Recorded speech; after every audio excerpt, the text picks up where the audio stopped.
Mullinger's Weekly Ramble.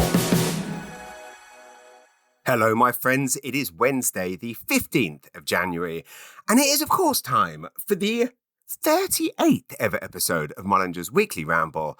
Thank you all for being here with me. I've got quite a busy weekend coming up. I have got 6 gigs this weekend, which is wonderful. Wouldn't have it any other way. In so many ways, it feels like, 11 years after leaving London and moving to New Brunswick, that still having weekends like this where I can do as many gigs as one might be able to do in a New York or London or Toronto just feels like the greatest privilege, and also just, I guess, the greatest kind of validation of leaving a city of 9 million people and moving to a town of 10,000. I realise often when I'm talking about Rossay, I have been saying 5,000, and everyone's so polite they haven't corrected me. I believe the actual population is 10 to 12,000. Anyway, so I'm going to record in population sizes. This weekend, I'm performing tomorrow night at Long Bay, testing the new material for this year's tour. New material, much of which was generated last week at these 3 improv shows at the Saint John Theatre Company. More on that in a moment.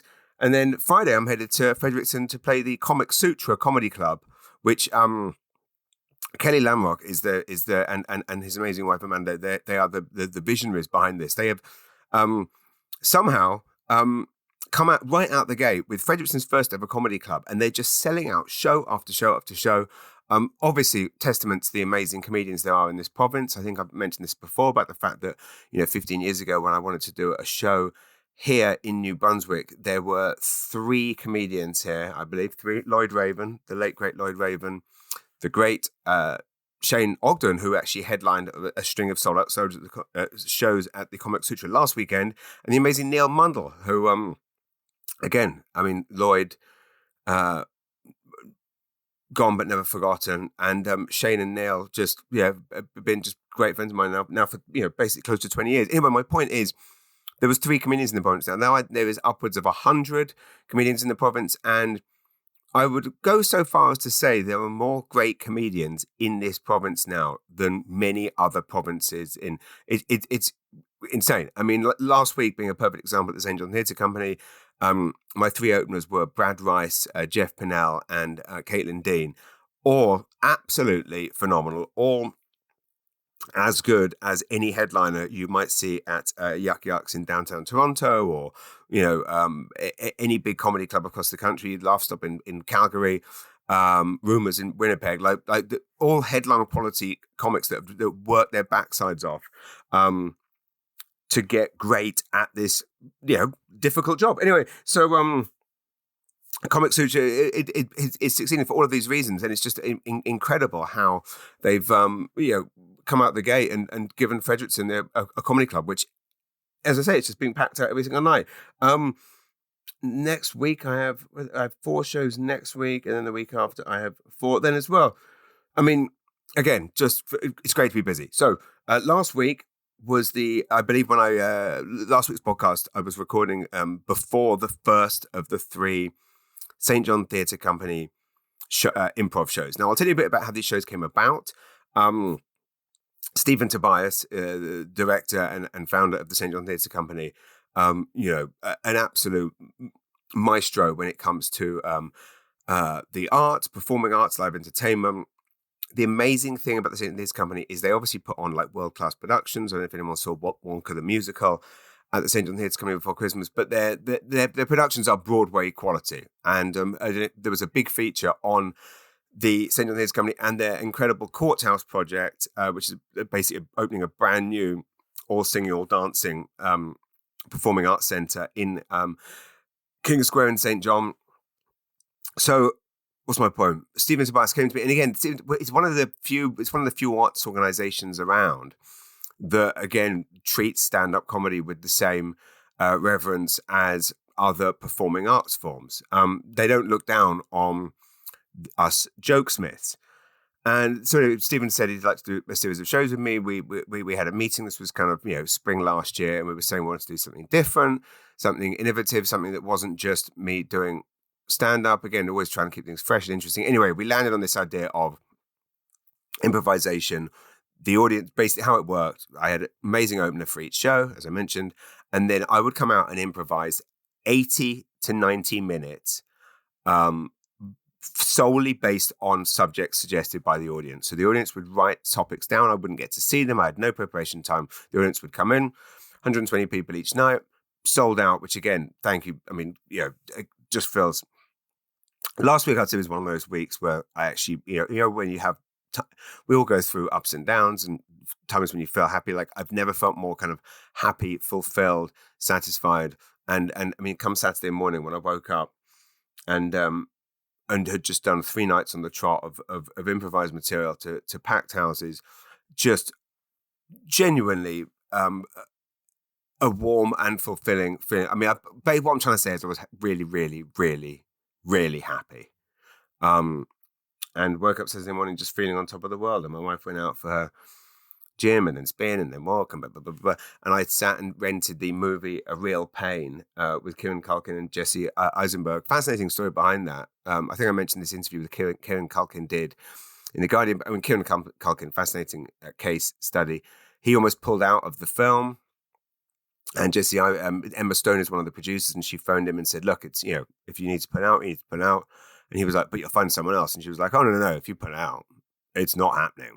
And anyway, he did it and then got it. I mean, it's an amazing, it's one of those films where you can see why some people would maybe not a great deal happens, but emotionally a lot happens. And it's about 2 cousins who are headed to Poland to visit Auschwitz and in honor of their late beloved grandmother.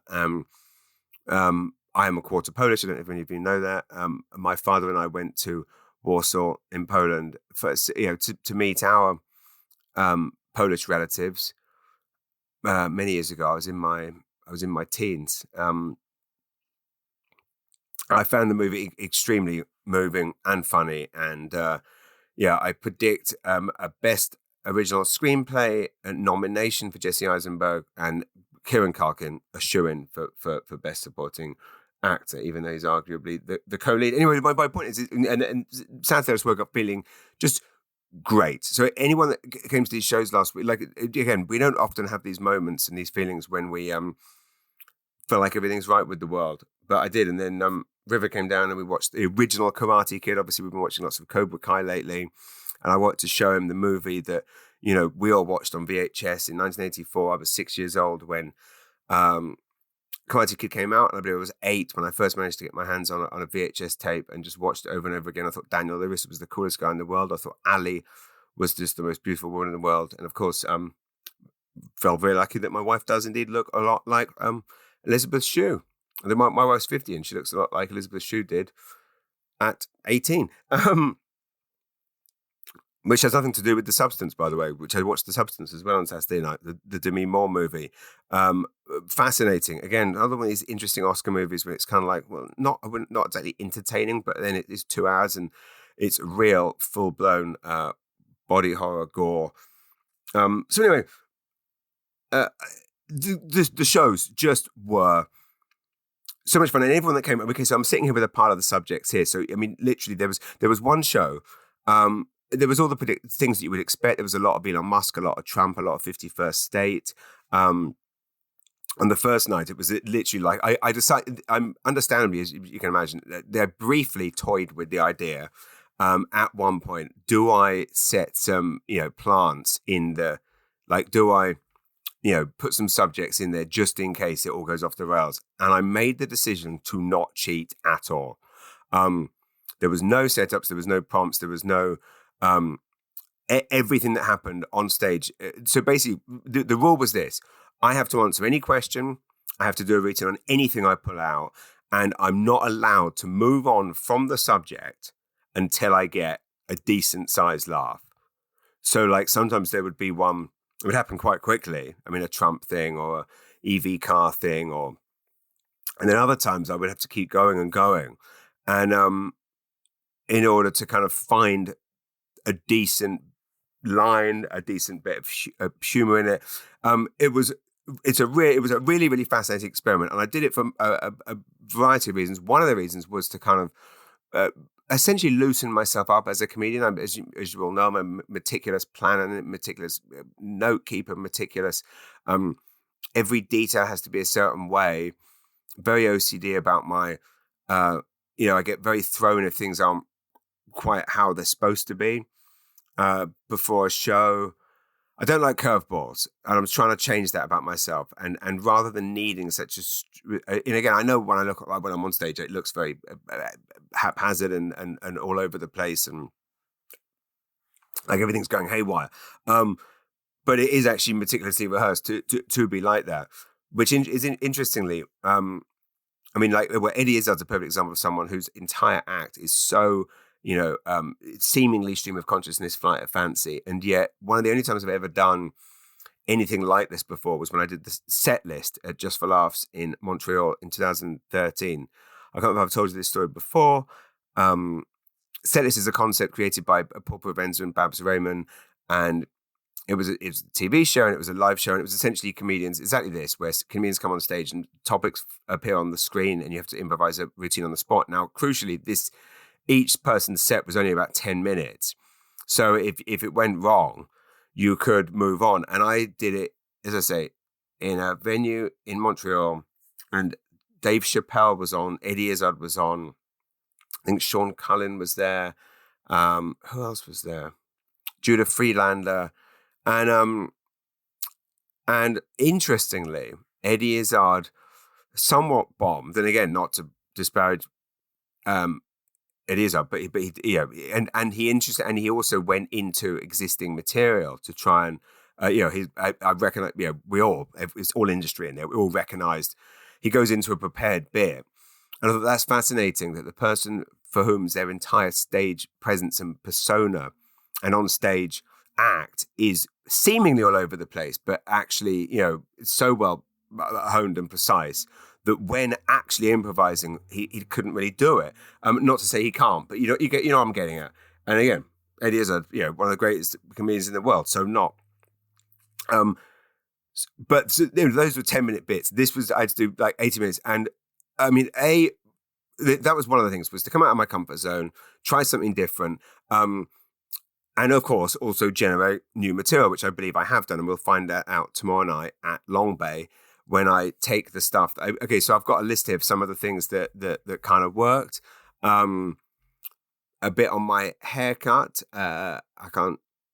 Obviously, I mean, there's a few aspects of this. One of it's I can't really say on here, but talking about the fact I already sound like a Peaky Blinder now. My hairdresser's made me look like Arthur Shelby. Losing a prime minister, gaining a president, lots of stuff, obviously, on the Orange Rapist, Trump trying to get us to be part of. I don't want to spoil all the, not spoil it, but yeah, making Canada great again by making America the 11th province. What else? There was a lot of stuff on EV cars. So that I think is my main. I'd say that's one of the main things I got is the EV car stuff. I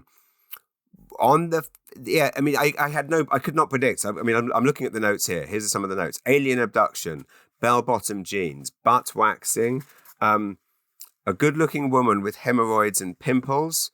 I don't know if it's someone's doctor's slip. Here was an interesting one. On the final night, and every night, I mean, as I say, I had no idea what was going to happen. The first night, it was as if it was a plant, because the first two things I picked up said Kingston Peninsula and Barry and Wilhelmina, the names of my in-laws. It turned out to be friends of theirs. But then on the final night, the first one I pulled out was, what would you sound like with Tourette's?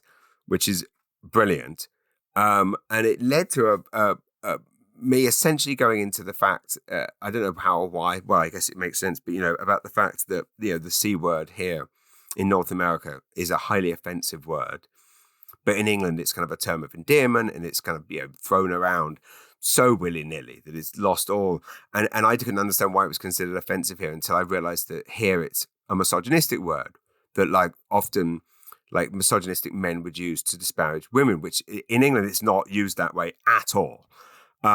It's definitely men to men or women to men or women to women. You know, like it's never. Whereas here, obviously, the word bitch is thrown around quite freely in North America. Like yo bitch, and like my wife and her friends will be like, hey, we're the crazy fun bitches. Yeah, bitch. Like it's thrown around. In England, bitch is a very misogynistic word, so it isn't used. So it's interesting, the two disparities. Anyway, I went into a whole thing, which unfortunately did involve me using the C word on stage, which is not, I would never normally, well, I haven't used it on stage in over 10 years. In England, of course, and you all know this, if you've watched Ricky Gervais's Afterlife or in any British show, you will know the C word is thrown around in England. But it basically, this question about me having Tourette's, it became a 5-minute routine at the beginning about the way in which the C word is used in England. And I just watched Tyler just sent me the footage from the final night, and it resulted in some huge laughs from an audience who I think possibly would never normally ever want to hear that word.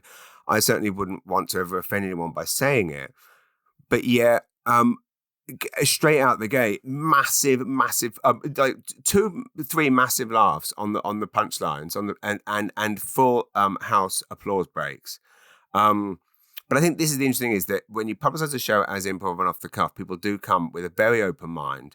Obviously, we did put warnings on there. We put 14 plus. I mean, and no one under 20, 30 was in there anyway.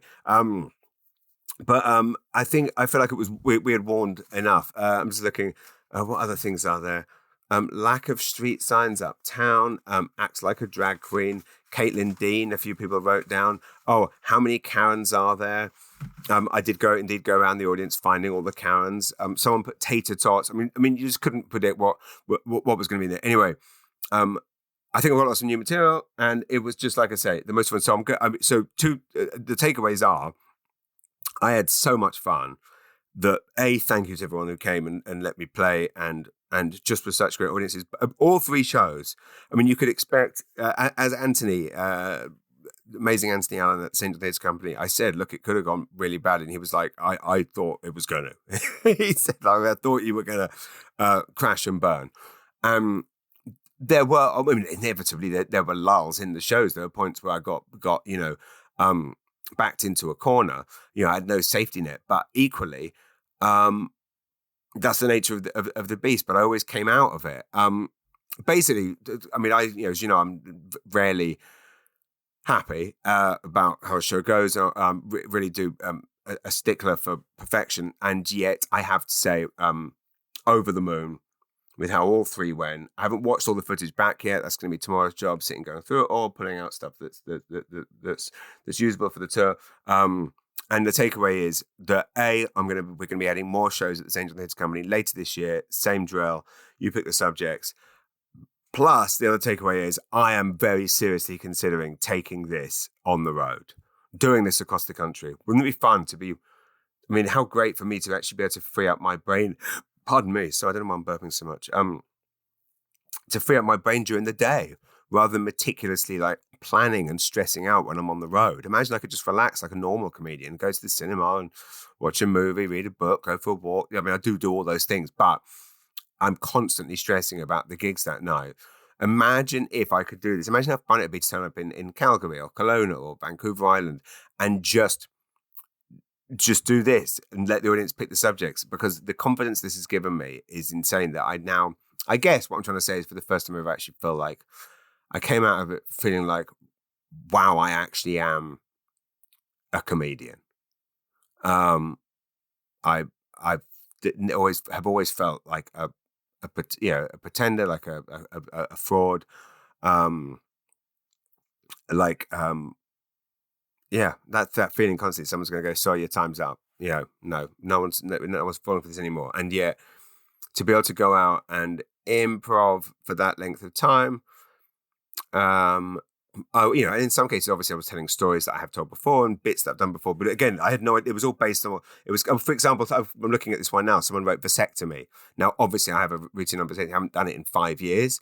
But I then would tell that story. So there's obviously points at which I would say, but it's all about just having that freedom, just going, okay, I've got no plan, I've got no safety net. Let's just see what comes out. And the audience is essentially hearing these jokes at the same time I am. So all of that is wonderful. Good news today. Yesterday, I had my greatest birthday gift ever, 14th of March. Bill Burr's new special lands on Hulu, which I believe means it's on Disney Plus here. Disney Plus and Hulu, of course, investing heavily in stand-up content.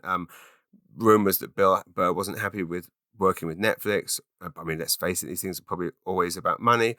So that's what I'm going to be doing on the 14th of March, celebrating my 47th birthday, watching Bill Burr. Okay, I was in Catapult Coffee in Uptown Saint John yesterday, which meeting my friend Paul Milner, amazing British music producer, who many of you know.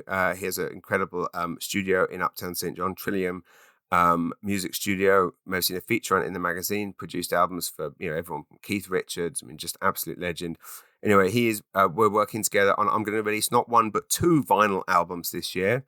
One of my CBC Laugh Out Loud sets and one of my Greatest Hits album. When I was in there, I saw a flyer for something which I thought I would promote on here because I was so excited. And again, I can't believe I didn't even know about this. But this is a play from your friend of mine, the producer, writer, director, poet, Clyde Wray, Saint John legend, obviously originally from New York, made his home in Saint John, much loved gentleman. I mean, just all-round genius poet. You might have seen him in the documentary I did for CBC a few years ago called City on Fire. He is doing a play, a production called A Life and a Time of Abraham Beverley Walker. You might know. I'm amazed that this funny thing. Like, no one tells you anything about it. This is how you find stuff out. Had to find it out on a flyer. Abraham Beverley Walker, of course, as many of you know, is he was Canada's first black lawyer and first black magazine editor. And he was based here in Saint John, New Brunswick.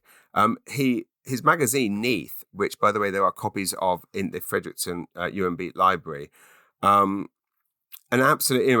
Little wrote a definitive book about Abraham Beverley Walker. We did a feature in the magazine on him. I also commissioned an incredible artist to create a painting of him because there was no great. The pictures of him weren't great quality, so I commissioned an incredible artist to anyway. I can post all this if you're interested. Send me a message. Anyway, this Abraham Beverley Walker, a truly fascinating lawyer, lecturer, activist. This Life and Time of Abraham Beverley Walker, a man of worth, is taking place February 28th, March 1st, and March 2nd at the Saint John Arts Centre. I just thought I'd mention that. Because I saw the flyer yesterday, like I said, okay, I'm going to quickly whiz through. Well, you know what? Let's go and let's get a little bit of politics. So, Trump obviously is not being prosecuted. His win has basically scuppered the inquiry.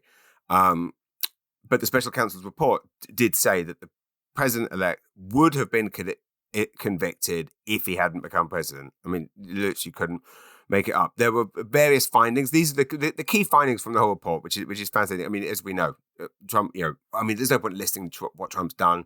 And I don't want to alienate anyone. A guy came up to me actually after my Long Bay show last week, and he was like, I'm a Trump voting meat. I'm a meat eat. I'm a Trump voting meat eating beer drinking. I don't know what these things all have to do with. I'm a Trump voting meat eating. He's basically from Texas, dating a nice lady from Rosso. And I said, well, which time did you vote for Trump? He said, both times. So I just gave him a hug and said, look, this is how we do it in Canada. This is the difference between our country and your country. This is why you need to be our 11th province and we don't need to be your 51st state, is that the reason that you got yourself in this mess that you're all in is that none of you talk, and Republicans and Democrats will not engage. It's not like that in Canada. In Canada, there's way more conservatives and liberals. Obviously, friends sit on the table together. You just debate. There's also a lot more like voting for the person rather than the party here, as I think there is in the UK. But in America, it's so divided. Anyway, the key findings are that Trump didn't cooperate in the investigation. That's no surprise. Smith claimed that the allegations of political interference, he said, were laughable. he said no one was trying to interfere with anything. The claim from Mr. Trump that my decisions as prosecutor were influenced or directed by the Biden administration or other political actors is, in a word, laughable.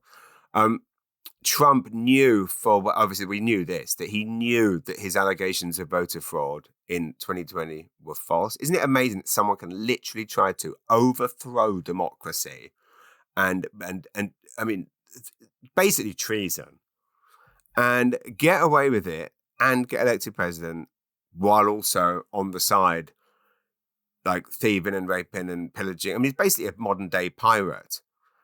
If a pirate was elected to, and anyway, so that's it. So he's getting away with it, and we've got no idea. I mean, and so there's all these things happening, obviously. In Canada, everyone's kind of freaking out about this kind of tariff thing, or the provincial premiers, I believe, was it last week? Essentially, they're kind of, everyone's, kind of responding in different ways. It's like, sucking up to him, threats, obviously Trudeau's, done a runner because, I mean, I unfortunately, I think just realized that there's just no winning this one. So I'm just having a look at some of this. I mean, it is just so the new Democratic Party leader, Jagmeet Singh, wants Canada to block exports of critical minerals, including lithium and potash, to deter the United States from imposing tariffs. If Trump wants to pick a fight with Canada, we have to make sure it's clear that it's going to hurt Americans as well. Again, I mean, yes, I like the balls of fighting back, but it doesn't, with Trump's too belligerent, he's not going to take well to threats. He takes very well to sucking up. That's the thing. If there's one thing we've learned from the pathetic way in which Musk and Bezos and Zuckerberg have been blowing, deep-throating Trump these past few weeks, is that he loves to be sucked up to. So unfortunately, I feel like I don't know. It's so annoying to be this close to that place, and it's so weird that these two places with the land masses and the weather and the climate, everything is so similar, in so many ways, but yet so different. Like you just feel the difference when you go over the border, don't you? Although I give credit to Maine. Maine is like is more like New Brunswick, I think, than the rest of it. Although also Trump voters there. Anyway, and I'm and again, not disparaging anyone who votes for anyone. Just anyway, I'm going to move on from all that, other than to say that I would say the words Trump and 51st State appeared way more times in the list. And I'm going to do the same thing tomorrow night, by the way, at Long Bay. Allow the audience to, or invite the audience to pick the subjects. And see what happens. So I quickly was doing anything else I've been doing. What did I say? So I mentioned The Real Pain again. Great movie, well worth watching. I also, as I say, watched The Substance. I mentioned the other week how my wife and I had watched Bridget Jones's Diary again, which was very just exciting and nostalgic, and just really took us back to when we met, dating in London, smoking in the office, drinking in pubs every night. Speaking of which, I'm working like a dog, but I'm living like a monk. I am on the health train this year so far. Can't say I feel well. I'm tired, but I'm Saturday. Bridget Jones. We watched Bridget Jones' Diary. Then Friday night when I got back from the Saint John Theatre Company, we actually stayed up late and watched Bridget Jones to the Edge of Reason, which is the one where she gets locked up in a jail. Which again, it's funny when you watch a movie from like 15 years ago. Oddly racist and somewhat homophobic. Then we watched Bridget Jones' Baby on Monday night. And then, of course, on Valentine's Day this year, on the 13th of February, I believe Bridget Jones 4 is coming out, Mad About the Boy, which the plot, Hugh Grant's back. I believe Colin Firth is back, even though possibly only briefly. I believe he may be dead in it. The guy who was the lead in One Day, who was also the kid who gets, has sex with his seemingly uncle, in White Lotus, whatever the name is, very, very handsome young man. He is playing Renee Zellweger's love interest. in it because, again, seemingly now no actress over 40 can be in any movie that isn't about them sleeping with a 20-year-old. Which again, I mean, fair enough. I mean, that's what the men. But yeah, every single movie, and Nicole Kidman's done it twice. Baby Girl and that monstrosity with Zac Efron, and Hathaway did it with that monstrosity with some Harry Styles alike, and they're all exactly the same. But I don't think Bridget Jones is mad about the boy. It won't be. Bridget Jones is 4.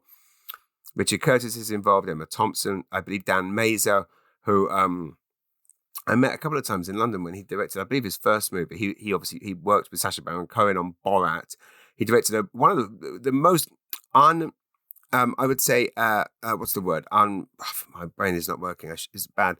Underappreciated and rom-coms. I give it a year with Rafe Spall and I've forgotten her name. Australian actress, absolutely love her. She's in everything. Anyway, I give it a year. Great rom-com, which Dan Mazer co-wrote. Anyway, he also directed and wrote Dirty Grandpa, which I do. Is it Bad Grandpa or Dirty Grandpa? Because there's two. There's Bad Grandpa, which I think is the Jackass one. There's Dirty Grandpa, which is the Zac Efron, Robert De Niro one, which got the worst reviews of any film in world history. And yet, with my wife and I watched it, we absolutely laughed like drains. And this is the funny thing with these Oscar movies, I have to say, is that the substance, it's great, but I also watched Conclave on that. Now, Conclave, obviously very good. Twist ending, etc., etc. Well, kind of a twist ending. They say that. And I mean, it's good, but it's a very interesting thing at Oscar time when you start watching all the Oscar movies, because basically, for the most part, you end them and go, well, that was good, but was I entertained? Was I really, did I laugh like I did when Zac Efron walks on his grandfather Robert De Niro masturbating in Dirty Grandpa? Do you laugh like that at any point? No. I mean, granted, you're not supposed to laugh in a Conclave movie about popes, but it was very good. But anyway, moving on. My son has been playing lots of hockey. My son River's been playing lots of soccer. I've been playing soccer with him at the field house. Monday, I made it to the YMCA. I managed to do 200 calories in the ski machine, 200 sit-ups, and 30 lengths of the pool. Very impressed with myself for that.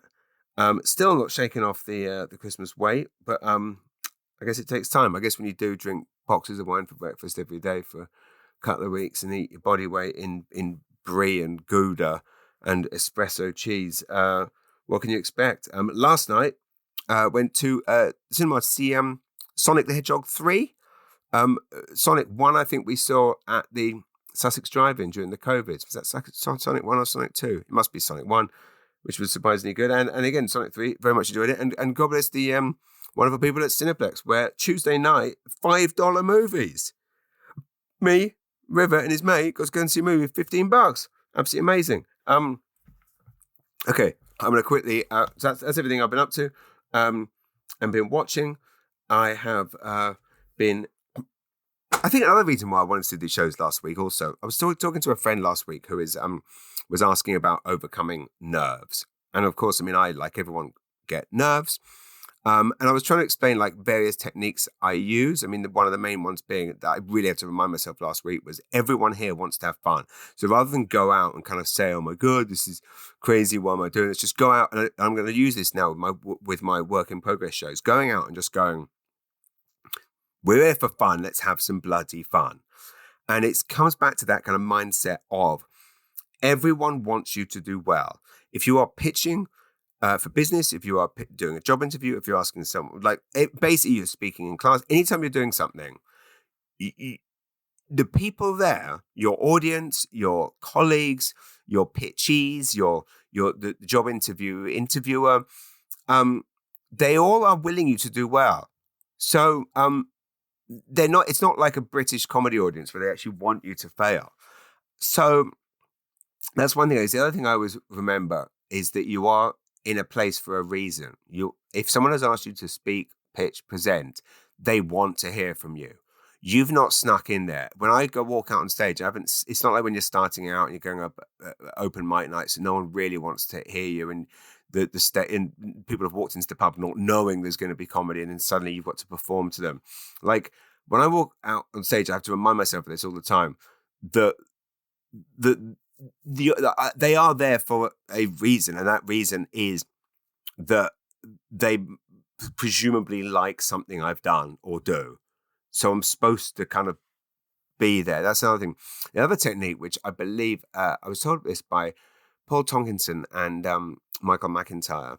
Michael McIntyre, as many of you know, but it's like to look at the universe and look at the insignificance of what we're doing. Like when you look at before you go on stage, if you look at or you present or you speak in class or you pitch for business, look at the universe and the stars and then look how tiny and insignificant Earth is, and you think how tiny and insignificant we are within our country, then how small. Like literally, what we're doing has no bearing on. So once you realize that, and of course, the other thing that plays into this is that you've only got to have experienced some onstage deaths, as I have, and you realize that the world hasn't ended. It's like what? Although I guess the different thing is that I've mentioned this before, that all my happiness is kind of based on how well the last gig went. Oh my God, who saw Mark Carney, the Liberal candidate, Liberal leadership candidate on The Daily Show with Jon Stewart? Did a very good job. It was interesting watching the lovely ladies on The Social discussing it, because they kind of made the point that, and they kind of, laughingly said how the fact that, there was a kind of question, because people have been saying, should a Canadian politician be going on American TV? And they made the point rightly. It was a very brave thing for a Canadian TV anchor to say that in Canada, we don't have shows that everyone watches.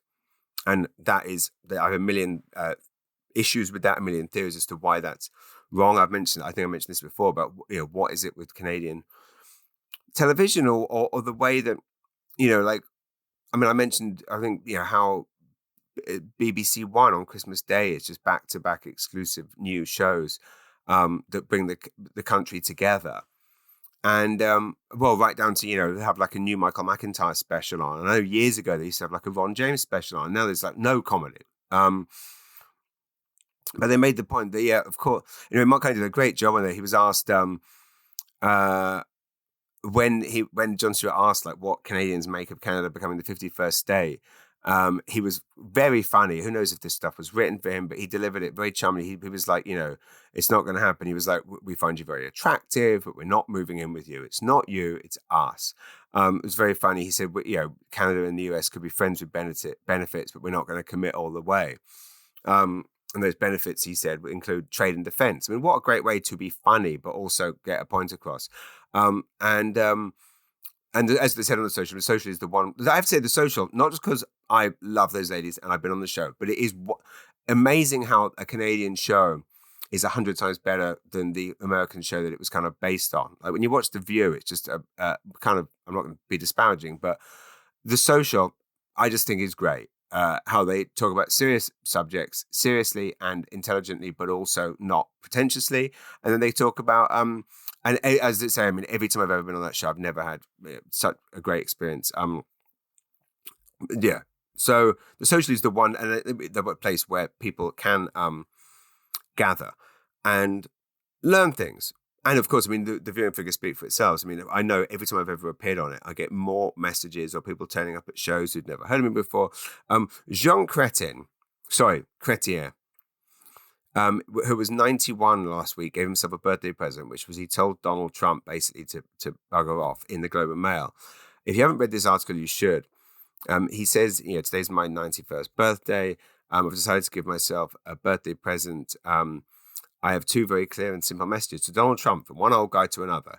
Give your head a shake. What could make you think that Canadians would ever give up the best country in the world? And make no mistake, that is what we are. To join the United States, I can tell you, Canadians prize our independence. We love our country. We have built something here that is the envy of the world when it comes to compassion, understanding, tolerance, and finding a way for people of different backgrounds and faiths to live together in harmony.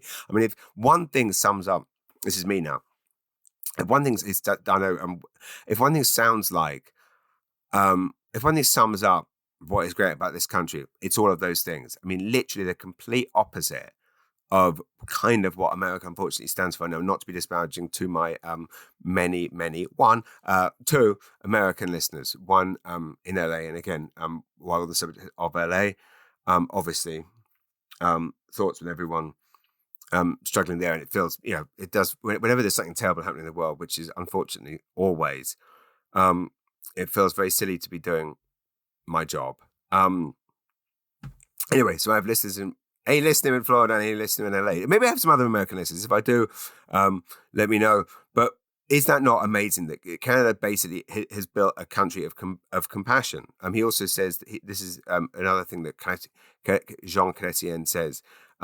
We've also built a strong social safety net, especially with public healthcare, that we're very proud of. It's not perfect, but it's based on the principle that the most vulnerable amongst us should be protected. This may not be the American way or the Trump way, but it is the reality I've witnessed and lived my whole long life. I'll post, if you think that threatening and insulting us is going to win us over, you really don't know a thing about us. You don't know that when it came to fighting in 2 world wars for freedom, we signed up both times years before your country did. We fought and we sacrificed well beyond our numbers. So I'll post this whole thing online. I mean, because again, Globe and Mail don't want people in Canada to have news. But beautiful words, and yeah, it's not perfect here, but it's it's nice. It's nice. That's the best thing I can say. One of the many things I can say. I can't remember if I said this last week. I was listening to the Pulp Fiction album on vinyl, and there's that wonderful song. No, don't tell me there's nothing to do. That song. And I realized at that point, I realized that one of the greatest gifts of ADHD is I had this realization that, wow, I have not been bored in about 30 years, well, 20 years. I literally am never not doing something. I'm never going, oh, I'm bored. I've never, if anything, I'm constantly wishing I could be bored. And I guess part of it is because I'm just so ridiculously blessed that all of my jobs are my hobbies and my loves. I love writing. I love putting a magazine together. I love compiling pictures for it. I love writing jokes. I love writing chapters of my book. I love writing a diary. I love consuming. I love watching. I love reading. I'm just never, there's not enough hours in the day. And the fact that invariably, if I'm in a hotel and I do a show and I'm back at the hotel room at 9 p.m., say, or 10 p.m., I then spend the next 2 hours sitting, writing, working, again, it is insane how much work it is putting together a magazine. And now actually we're putting together an extra issue because we're putting together a bilingual edition as well, which is so exciting. But it's, the best thing with ADHD is you just never get bored. And it's kind of great because now I don't get exhausted or burnt out as much because I realize that my work is my relaxing as well, so it doesn't need to stress me out. The work and the show is the fun part. Anyway, I think we're going to make this a not insanely long podcast for once. I'm going to try and keep it under 50 minutes. I know last week's was ridiculous. It was longer than Ben-Hur. Oh, speaking of long, that's what she said. Massive hats off and thanks to my dear friend Heidi White, who came to one of the shows. She was with some beautiful friends. Truly, thank you so much for being there. I'm just grabbing it. I don't know why I'm trying to grab it because you can't see it anyway, but I want to look at it. Heidi bought me this massive VHS box set of Leo Tolstoy's War and Peace. 4 VHS tapes. I don't know why how long is it? Because 4 VHS tapes, and it comes with an amazing video cassette souvenir program. I mean, how beautiful is that? That a movie has a video cassette souvenir program. It's from 1982. And Heidi kind of brought this to the show for me, and basically made my day. So thank you, Heidi. That was so kind. I welcome your questions. Listen, I've been banging on these last couple of weeks. I didn't have time to answer, to address questions, but I want to know what you start sending me in questions. Send me stuff that you want me to do jokes about, ask me questions. Again, I'll answer any question at all. comedy@jamesmullinger.com. I will quickly shout out some of the films that are reviewed in the new issue of Empire magazine. Conclave has 4 stars. Gladiator 2 has 4 stars. Ever get the feeling they just give things 4 stars because they want the advertising dollars? Juror number 2, Clint Eastwood's potential final movie for some reason has been shunted around and maybe not even released in cinemas. That's got 4 stars. Nicholas Hoult and Toni Collette and J.K. Simmons and Kiefer Sutherland are in it. Paddington in Peru only has 3 stars, which is very disappointing, although Paddington 2 obviously was the greatest movie of all time ever. So it kind of makes sense. Music by John Williams, by the way, is a gorgeous concert that is on Disney Plus. That is maybe this isn't. No, this is a documentary about him. But there is a there's a John Williams concert on there, which I just absolutely loved. Night Bitch with Amy Adams is supposed to be great. Wallace and Gromit, Vengeance Most Foul. Again, that was on Christmas Day on BBC One. Now I believe it's on Netflix. Oh, what else has been on the old Netflixes? Oh, we'll do it next week. Well, I guess what's weird is WWE suddenly now being on Netflix, which obviously they're very proud of the fact that WWE Raw last Monday wrestled up, excuse the pun, don't excuse it, it's brilliant, wrestled up 4.9 million global views, which I guess that's a lot. It's kind of interesting that I guess with WWE is so big that it's amazing how much of it there is. I mean, I like WWE, don't get me on. And of course, when Dwayne The Rock Johnson or The Undertaker or, John Cena kind of appear, I can see why. But it's so interesting, Rhea Ripley. But there's so much of it. Well, what's great, actually, I don't know if you know this, is when you go on there, you get all the WrestleManias. So I actually went back and watched WrestleMania 1, like that first one at Madison Square Garden that actually appeared in the Vince McMahon documentary. Really, really interesting just watching this thing that we all saw on VHS in like 1982. And suddenly now they're all there. But there's so much of it. Like how much like acted fighting can one watch? Like the Raw trended number 1 for 14 hours straight in the UK. I guess if they leave the wrestling in the normal charts, the top 10 will suddenly just become wrestling. So they're going to make the wrestling, I think, have its own chart. Like they have the TV and they have the films separated. But I guess the movie that I would definitely suggest you watch, like I say, is A Real Pain. 2 American Jewish guys taking a trip to Poland, and Succession fans will love it because Kieran Culkin, he's like a more sympathetic version of his character in Succession. But I in the first 15 minutes of A Real Pain, I both cried and laughed out loud like 2 or 3 times. So can't recommend it enough. So that's it. Thanks for listening, everyone. Hats off, by the way, to the Fredericton Playhouse, who announced that a Fredericton couple has gifted $3.5 million to the new Performing Arts Centre. New Brunswickers Ron and Irma Hawkes care so much about the Performing Arts Centre, Performing Arts community, that they have donated that to get the amazing new Performing Arts Centre off the ground. And of course, the Saint John Theatre Company is having such success with the Courthouse project, which an amazing article in the Globe and Mail, which I'll try and get my hands on and screenshot and upload because everyone should be reading about that. Thank you all for listening. Thanks to everyone that came to the show at Saint John Theatre Company last week. Lots of shows coming up, and just send me messages because I love hearing from you sincerely. Thank you. Goodbye. I've been James Wallinger. If you didn't know that, it must have been a very weird 48 minutes. Love you all very much. Thanks for listening. Goodbye.